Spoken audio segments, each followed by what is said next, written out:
dream of liberation. For 38 years, China had been torn by war.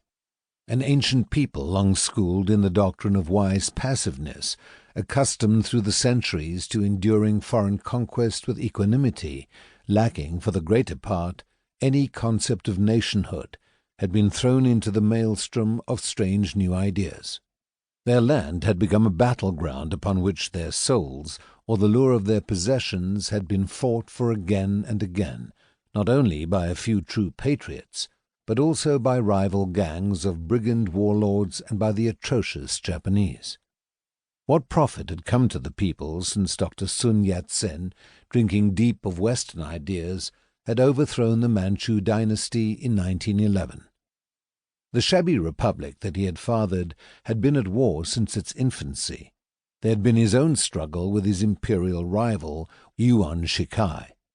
After their deaths, what had begun as a patriotic conflict degenerated into a confused, ignoble turmoil in which rival and treacherous warlords, still mouthing the catchwords of patriotism, fought one another with rabble armies, each defending against his competitors the territory that he had grasped for himself, and each clamping upon the poor new bondages and barbarities more galling than the old.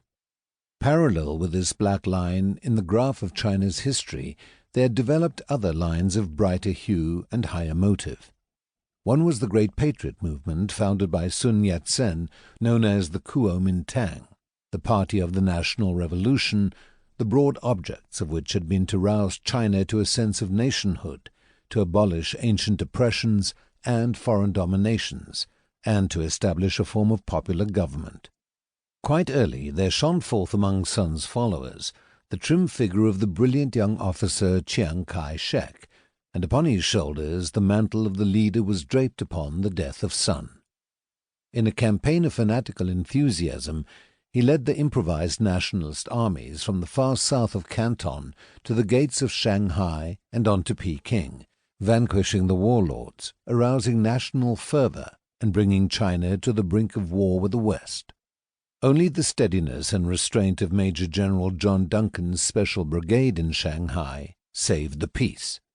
Patriotic, inflexible, stiff-necked, a Christian-like Sun, Chiang was to be the spindle around which the whirligig of China's destiny was to revolve for a whole generation to come, and not least of the tensions and springs that was to influence the spinning of that roundabout was the abiding hate of Russia and of communism that was born in him after a visit to Moscow.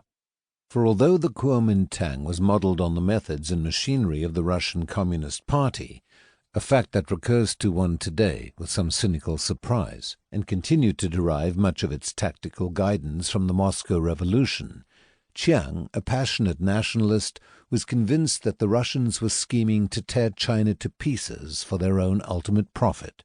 This dark hatred and suspicion was the main obstacle that separated the Kuomintang from the other parallel movements in the affairs of China, the Chinese Communist Party.